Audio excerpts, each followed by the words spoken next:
La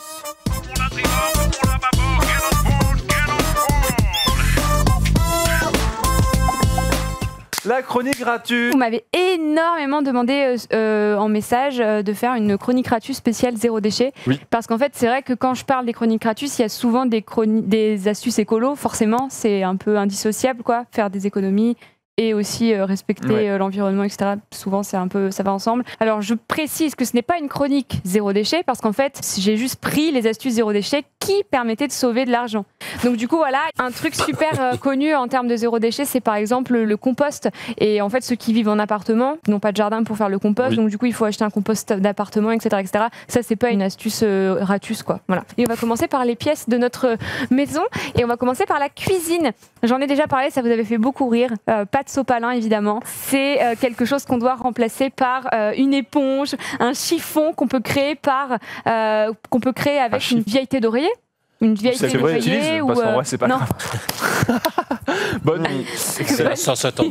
Non, mais une vieille thé d'oreiller, un vieux t-shirt. Moi, je sais que les t-shirts que je mets plus ou les t-shirts troués, je les découpe en petits carrés. Oui, et puis après, j'en fais comme... Ouais, genre la soupe. Ça fait quoi? Elle m'avait venir. Il est très beau, il n'est pas encore troué. Je voulais être discret. Quand il sera troué un jour, et ben j'en ferai un chiffon. Bref, mes chiffons, c'est ça, c'est des vieux t-shirts à moi que je découpe, etc. Ou des vieilles thés d'oreiller qui sont un peu passées, etc.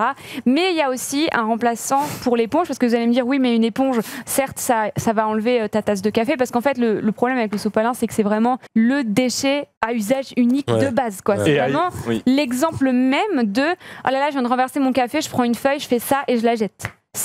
En vrai, c'est un peu abusé. Et du coup, vous allez me dire, les éponges, en fait, ça se jette aussi. C'est aussi un déchet, surtout que tu les achètes en pack, qui est lui-même suremballé, etc. Mais vous pouvez créer votre propre éponge. Et du coup, j'ai donné une petite vidéo. Ça s'appelle un tawashi. Donc voilà, avec 20 pinces à linge, vous mettez autour d'un récipient carré, peu importe. Et en fait, vous prenez des vieilles chaussettes, n'est-ce pas, Ponce? Et... Comme parce que je suis une vieille chaussette. Ouais, c'était une vieille chaussette. C'est ça, on me laisse comme une vieille chaussette. Vous les coupez en petites bandelettes. Et regardez ce que ça donne. Tu passes au-dessus, en dessous, au-dessus, en dessous. Ouais, là on est passé tout de suite à la fin. Mais du coup, voilà, tu fais un genre de métier à tisser maison. Bien sûr, vous lavez vos chaussettes avant, hein, je vois dans le chat là. Et ça vous fait une éponge. Et en fait, avec ça, vous pouvez essuyer le café, nettoyer votre plan de travail. Ça soulève une question intéressante. C'est que du coup, vu que c'est fait de chaussettes et tout, est-ce que après tu peux passer à la machine, ça lave et tu réutilises? Mais non. Bah oui.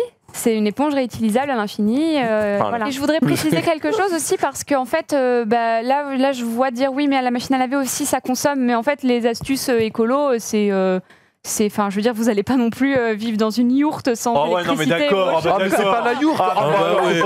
C'est même pas une yourte. Mais si on chie plus dans la paille, moi, ça m'a saoulé. C'est bon. Voilà, j'essaye de vous donner des petites astuces, mais c'est pas parce que tout va être... révolutionner ton mode de vie. Excusez-moi, quoi.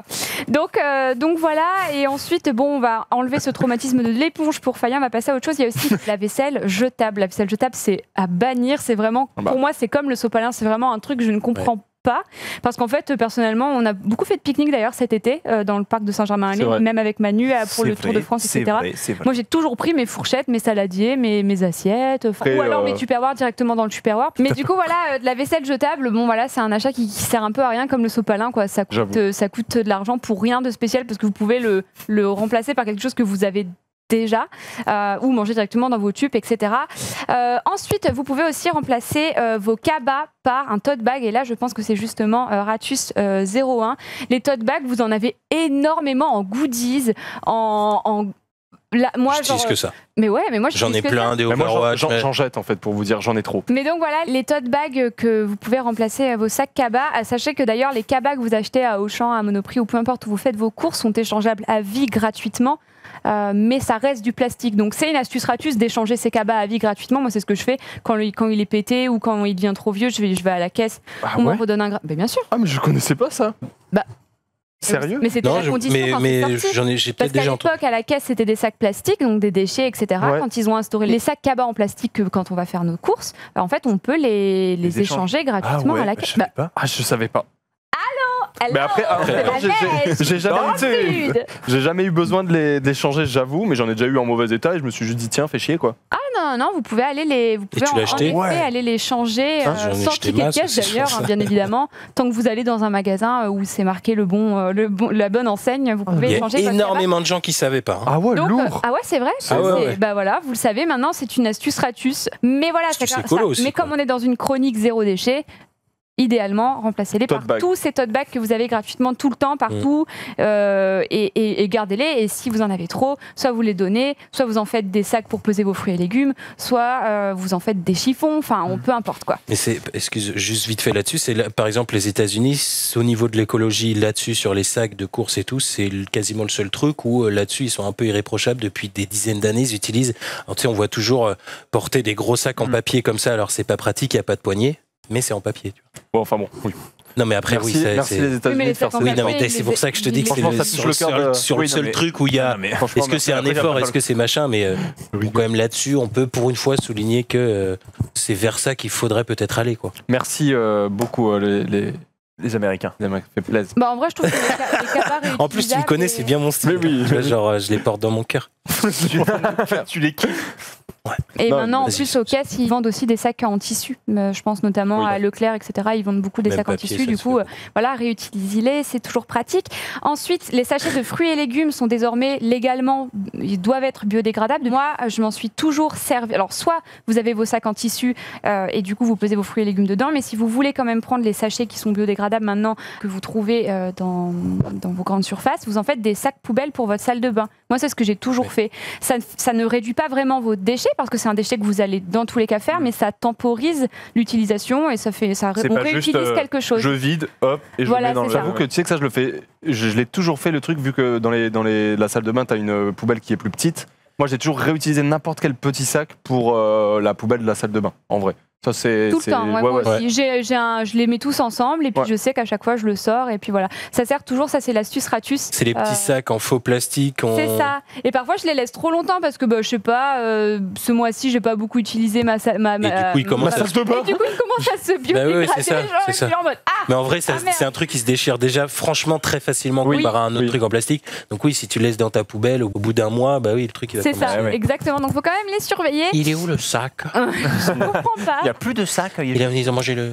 Parce qu'en vrai, quand on y pense, on va chercher nos fruits et légumes, on les met dans un sac et on les prend, on sort les fruits et légumes, on jette le sac. C'est quand même incroyable. Genre, quand on y pense, c'est vraiment improbable. Ensuite, on passe à une autre pièce, la salle de bain, puisque justement, on en parlait. Regardez-moi ces enchaînement que j'arrive à faire. C'est incroyable. C'est Vincent Lagaffe ou c'est Ultia là? On ne sait plus, bordel. Ce qui est en train de se passer. Déjà, pour le shampoing, alors en fait, les trucs, c'est que pour se laver, on utilise énormément de plastique, puisque on a le gel douche qui est dans un contenant en plastique. Je suis pas une sainte en termes de zéro déchet, c'est une chronique zéro déchet, mais personnellement, c'est pas pour ça que j'applique tout. Mais j'utilise quand même beaucoup de shampoings solides. En fait, c'est des palets de shampoing, comme on peut avoir un savon, mais en solide. Ça fait pas une grosse économie Ratus, parce que j'ai fait un calcul. En fait, si on se lave, le Français moyen se lave 3 fois par semaine les cheveux, en moyenne. Et en moyenne, un shampoing, ça coûte 4 € la bouteille. Et un shampoing solide, ça remplace 3 bouteilles de shampoing. Ah, quand même. Ok, quand même. Donc du coup, 3 bouteilles, ça fait environ 12 €. 12 €, ouais. Et un shampoing solide, ça fait entre 10 et 11 €.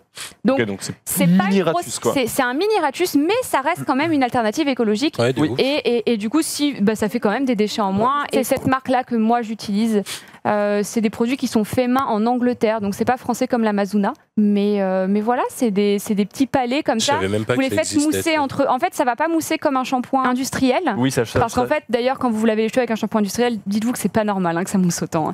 Il rajoute des trucs pour ça. Voilà. Donc c'est un peu psychologique cette histoire de c'est propre parce que ça mousse. Vous faites entre les mains vite fait ou vous le frottez directement sur vos cheveux. Ça marche super bien. Moi, je m'en sers depuis que j'ai 17 ans, un truc comme ça. Donc, j'ai très envie de tester celui au wasabi, pour le coup. Ils ont tous des propriétés différentes, genre pour activer la pousse des cheveux, pour plein de trucs. C'est plutôt cool. Moi, j'aime bien cette marque. Voilà, elle n'est pas irréprochable, je le sais, mais elle teste pas sur les animaux, donc c'est plutôt cool. Et voilà. Et ensuite, pour le savon, pour le corps, pareil, quoi. Ça, le savon de Marseille, ça fait l'affaire, ça coûte rien du tout. Ah, mais ça, j'allais le dire. Moi, j'allais revenir justement sur ça. Sur le carré, le cube. Le savon de Marseille, clairement, c'est la base. N'hésitez pas, c'est écologique, ça sent bon, c'est propre, ça laisse la peau douce. C'est nickel. Et ensuite, voilà, moi par exemple, vous pouvez faire vos produits de beauté maison. Notamment, moi je fais mon déodorant maison. Je ne le fais pas tous, mais je fais juste le déodorant. Ah, c'est et j'ai aussi un déodorant. Ah, c'est ça. Et j'ai aussi un déodorant industriel qui en cas de si je vais faire du sport, etc. Mais voilà, j'ai fait mon déodorant maison. C'est super simple. En plus, je voulais l'amener aujourd'hui, mais je l'ai oublié, hélas. Mais en fait, vous mettez un peu de bicarbonate de soude alimentaire, un peu d'huile de coco, quelques gouttes d'huiles essentielles de votre choix ou de l'huile essentielle Palmarosa qui est en fait antibactérienne, etc. Okay. Et en fait, ça fait comme... après, ça va se durcir parce que l'huile de coco se fige en dessous d'une certaine température. Vous en mettez un peu sous les aisselles et vous passez la journée. Par contre, c'est assez neutre, quoi. C'est pas comme un déodorant. Ça sent pas le Scorpio, quoi. Ouais, voilà. Mais moi, par exemple, Scorpio. Mes parents, ils font ça, tu vois. Ils font ça, mais depuis longtemps. Mais ça prend du temps à faire ça? Genre, ça fait combien de temps à faire? Non, mais tu t'en fais un gros truc. Hein. Moi, j'ai mis 10 minutes et puis ça fait plus d'1 an que je l'ai, quoi. Oui, voilà, ah oui, d'accord. Okay. En fait, en gros, tu passes, je sais pas, un quart d'heure à le faire. Le truc, ça va te durer 1 an et demi, quoi. Enfin... Ah, quand même, c'est ouais, franchement. Et tu t'en prends un peu comme ça, t'es là, hop là, et là, t'es bien, quoi. Moi, je fais ça. Mais après, si je vais faire du sport ou si je sais que je vais avoir une journée chargée, je vais utiliser mon déo industriel. Une journée chargée. Ensuite, on a une petite photo. J'espère que le runner me permet de vous la montrer et vous allez deviner ce que c'est. Des bâtonnets. Attends, qu'est-ce que c'est? Attends, ça me dit quelque chose. Ça me dit quelque chose. C'est pour fermer des sacs, peut-être, non? Non, ne lisez pas le chat. Hein. Non. Je lis pas. Éco-friendly, bon, c'est des... Quoi peut servir cette petite boule? Est-ce que ça sert... Alors, pour vous aider, la petite boule, elle vous sert à rien, en fait. Elle est de l'extrémité qui ne va pas nous servir. C'est l'autre bout qui va nous servir. C'est l'autre bout qui nous sert. C'est le bout en bas. Mais du coup, la boule, ça va faire un Du coup, ça sert dans la salle... Je vous rappelle qu'on est dans la salle de bain. Oui, c'est ça. Ça sert dans la salle de bain. Est-ce que c'est pour... c'est pour les toucher. Se gratter le dos. C'est pour se gratter le dos. C'est tout petit, ça fait ça. Les toucher, on parlait tout à l'heure de la prostate, non. Non. C'est minuscule. Non, pardon. La régie, vous l'avez. Et c'est vendu x5. C'est vrai. C'est 5 prostates. C'est 5 pour nos 5 prostates différentes. Non. T'as regardé le chat? Non, mais... Est-ce que ça n'a aucun rapport avec le fait de se... Aucun. Ah si, peut-être pour scurer les oreilles. C'est ça, bravo. Ah ouais? Pour remplacer les cotons-tiges, fuck les cotons-tiges, mon pote. De base, c'est pas bon parce qu'on le met trop profond, on se détruit les oreilles. Et en plus, ça encule les tortues. Pour info, alors bravo d'avoir deviné, Fayet, c'est tout le temps toi qui devine mes devinettes, je suis contente. Il est chaud. Pour info, les cotons-tiges, en fait, vous lavez les oreilles, vous allez être trigger dans le chat, mais vous lavez les oreilles et vous enlevez le cérumen ne sert à rien, c'est purement esthétique. Si on le fait, c'est juste parce que c'est pas joli d'avoir de la cire d'abeille dans les oreilles, mais en fait sinon... On peut la manger, la cire d'abeille? Vous pouvez pas la manger, ça ne la mange pas. La cire d'abeille, c'est pour oui, la vraie cire d'abeille, oui. Mais du coup, en vrai, c'est juste visuel qu'on l'enlève, mais sinon on pourrait la laisser, que ça ferait rien de mal, c'est pas vraiment de la saleté, etc.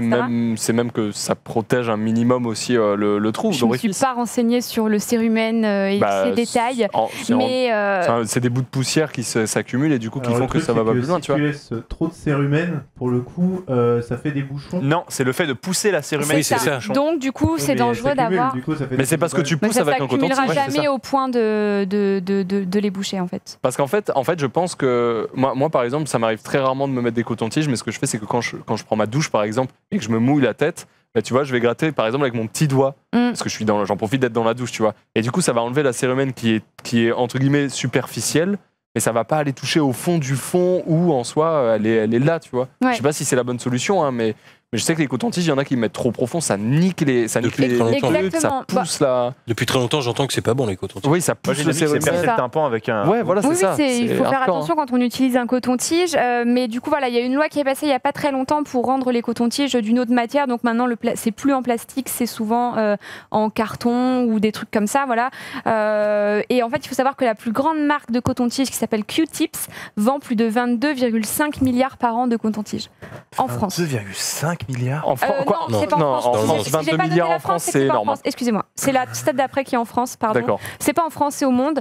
Mais du coup, voilà, les cotons-tiges sont, comme tu le disais, souvent très mal recyclés et se retrouvent dans les plages et dans la mer. C'est pas vous qui mettez le coton-tige dans le mauvais endroit, c'est juste que c'est tellement petit volatile que voilà, ça s'envoie et tout. Donc vous avez beau le mettre dans votre poubelle, on sait pas où ça va atterrir. Et en fait, donc ça s'appelle, ce que je vous ai montré, un auriculi. C'est un bâtonnet en bambou souvent et ça coûte environ 1 € le bâtonnet si vous en achetez par plusieurs. Là par exemple ceux-là c'est environ 1 € le bâtonnet, mais dans le commerce si vous en avez besoin que d'un seul et si vous n'êtes pas une famille de 5 parce que vous en avez besoin que d'un en fait par personne, ça coûte, les Lamazuna coûtent 4 €. Voilà, vous payez 4 € et vous n'avez plus jamais de coton-tige à acheter de votre vie. Ça se rince sous l'eau et puis c'est tout quoi. Ok. quand vous êtes une fille, vous avez des astuces Ratus qui sont écologiques, puisque une fois par semaine, quand vous êtes réglé, au lieu d'utiliser des tampons... Une fois par mois, du coup, plutôt. Par mois, excusez-moi. Parce que par semaine, ce serait galère quand même. Déjà, ça dépend. Mais alors, les règles une fois par semaine, je vous plains beaucoup. Enfer, je pense que ça serait vraiment une très mauvaise idée. En effet, donc oui, quand vous avez vos règles une fois par mois, en fait, une femme jette jusqu'à 150 kg de déchets liés à son hygiène intime dans sa vie. Du coup, c'est énorme. Et j'ai fait un petit calcul. En fait, il y a plein d'alternatives qui existent pour les tampons et les serviettes hygiéniques, puisqu'il y a les culottes menstruelles ou les coupes menstruelles. Moi, j'ai fait un calcul avec les coupes menstruelles. Quand vous avez un cycle de 5 jours en moyenne, ce qui est la moyenne des femmes, vous utilisez 4 tampons ou serviettes en 24 heures en moyenne, toujours pareil. Si vous faites 4 x 5, ça fait 20 protections en tout par mois, du coup. Et en fait, une boîte de tampons de 20, ça coûte en moyenne 5 €. Si on fait 20 x 12, ça fait 240 tampons. Ça fait environ 60 € par an dédiés au budget règles, justement. Et en fait, comme une femme est en moyenne réglée 40 ans dans sa vie, si vous faites 60 x 40, ça fait 2400 € dédiés juste à ces protections hygiéniques. Donc du coup, si vous avez une cup, par exemple, ça coûte 20 € la cup. Et puis, vous la gardez 5 ans. Donc du coup, ça fait si vous avez une cup toutes les 5 ans, 8 cups pour une vie en tout, d'après la moyenne, hein, toujours pareil. Et pour la vie d'une femme, ça fait en moyenne 20 €, donc 160 € au total, au lieu des 2400. Et du coup, donc ça fait une grosse différence. Et du coup, tu ne jettes rien parce qu'en fait, tu as juste acheté la cup. Si, tous les 5 ans, quoi. Oui, tous les 5 ans. Et tous les 5 ans, tu en rachètes une. Voilà, je voulais passer vite fait dessus parce que j'imagine que vous êtes pas la majorité à être des filles dans le chat. Écoute, ça reste intéressant. Peut-être qu'il y a des mecs aussi qui ont leur copine, ils vont leur dire ouais mais mec, enfin mec non, plutôt. J'ai vu quelqu'un ma copine s'intéresse à ça. Apparemment c'est bien et tout, donc voilà.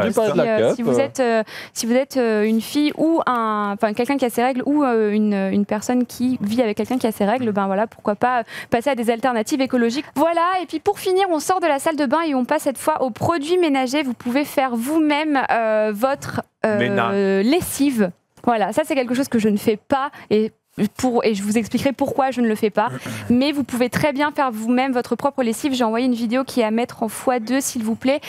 Vous pouvez utiliser des paillettes. En fait, vous avez juste besoin de paillettes de savon de Marseille ou vous râpez votre savon de Marseille vous-même. Hein. Franchement, c'est comme vous voulez. Oui, bien sûr, vous prenez un savon de Marseille, tu le râpes. Tu mets 3 cuillères à soupe de bicarbonate de soude. Hop, tu fais fondre dans de l'eau chaude. Tu touilles. Tu touilles? J'adore ce mot. Il faut touiller, tu touilles, Mino. Elle touille bien, voilà. Et après, donc vous passez la lumière après. Après, tu rallumes la lumière. Étape primordiale. On a économisé 4 secondes voilà, d'électricité. Et en fait, vous ne rachetez pas du coup le bidon parce que vous l'avez au moins, vous gardez votre bidon toute votre vie, entre guillemets quoi. Vous le changez plus et en fait, vous faites vous-même votre lessive. En France, un bidon de lessive est jeté tous les 15 jours. Du coup, ça fait quand même beaucoup de déchets. C'est des gros bidons. Et puis là, au moins, vous avez votre propre lessive faite avec des trucs que vous avez mis vous-même dedans. Et en plus, la lessive, ça coûte très cher. On rappelle que c'est de l'astuce Ratus, évidemment. La soupline, d'ailleurs, l'assouplissant, vous pouvez la remplacer par du vinaigre ménager, plus de l'huile essentielle. Le dernier produit ménager qu'on peut faire en zéro déchet et qui coûte rien du tout, c'est un pchit à tout faire pour nettoyer les surfaces, etc. Les vitres et tout. Voilà, un nettoyant multi-usage. En fait, c'est simple. Vous mettez juste des... En fait, là, c'est la saison des oranges. Vous mangez vos oranges et vous ne jetez pas les épluchures. Et en fait, vous les mettez dans du vinaigre avec un peu d'eau et vous laissez macérer environ 3 semaines. Ok, faut avoir un peu le temps, et en fait, du coup, ça vous fait un vinaigre ça vous fait un vinaigre aromatisé à l'orange et vous pouvez nettoyer toutes vos surfaces avec. Ça sent vraiment bon. Et ça sent super bon, ça sent l'orange, si vous achetez vraiment le vinaigre au rayon ménage, il sentira beaucoup moins fort. Vinaigre de vin rouge. C'est ça. Hop là, moi j'ai mis de la villageoise. Et je ralasse tout le monde. Gay picolé du pastis. Mais frère, c'est pas ça. Ça c'est pas le public. On fait pas les cocktails. Ne pas confondre avec un rhum arrangé, hein, bien sûr. Non, ne buvez pas. Chérie, j'ai mis le rhum arrangé là. Non, le morito à l'orange. Ah oui, tout à fait. Voilà, donc c'est la fin de cette chronique.